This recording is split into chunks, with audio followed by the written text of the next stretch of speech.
નમસ્કાર મિત્રો, welcome to oncology અનપેક. ભારતમાં દીકરીને લક્ષ્મીનો અવતાર ગણવામાં આવે. દીકરી એટલે વાલનો દરિયો. દીકરી એ કુટુંબનો વારસો છે, કુટુંબનું ગૌરવ છે. દીકરીના જન્મની સાથે જ મા બાપ એનું ભવિષ્ય ઉજળું કરવા માટે થઈને બધા જ પ્રયત્ન કરતા હોય છે. સારું શિક્ષણ, સારી યુનિવર્સિટી, એના લગ્ન જીવન માટે સેવિંગ, બધો જ પ્રયત્ન કરતા હોય છે. પરંતુ શું તમે એને સર્વાઇકલ કેન્સરથી પ્રોટેક્શન આપવાનો વિચાર કર્યો છે? હા, સર્વાઇકલ કેન્સર એટલે ગર્ભાશયના મુખનું કેન્સર.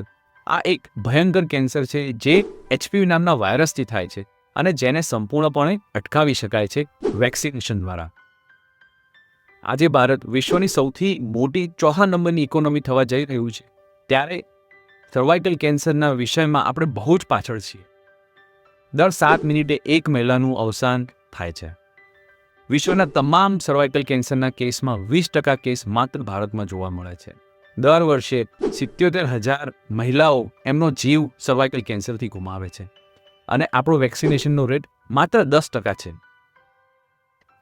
આજે ઓસ્ટ્રેલિયાનું એક્ઝામ્પલ લઈએ તો ત્યાં 2007ની અંદર વેક્સિનેશન રાખવામાં આવ્યું અને એના લીધે આજે સર્વાઇકલ કેન્સરના કેસમાં 70% ઘટાડો થઈ રહ્યો છે અને આવતા 10 વર્ષની અંદર સર્વાઇકલ કેન્સરને સંપૂર્ણપણે નાબૂદ કરવાનું અભિયાન ચલાવવામાં આવે છે. જો ઓસ્ટ્રેલિયા કરી શકે તો ભારત કેમ નહીં? ભારત માટે બહુ ગૌરવપૂર્ણ વાત કહેવાય કે ભારત સરકારે સિરમ ઇન્સ્ટિટ્યૂટની સાથે મળીને સર્વાવેક કરીને એક વેક્સિન વિકસાવી છે જે WHO માન્ય છે. 9 થી 14 વર્ષની દીકરીઓને માત્ર 2 ડોઝ આપવાથી સર્વાઇકલ કેન્સરથી 90% પ્રોટેક્શન મળે છે.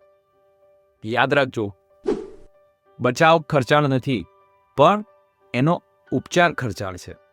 એક કેન્સર સ્પેશિયાલિસ્ટ તરીકે હું તમને બધાને નમ્ર વિનંતી કરું છું કે તમે તમારી દીકરીને આ 2 વેક્સિનેશન અપાવીને સર્વાઇકલ કેન્સરથી એને પ્રોટેક્શન આપો.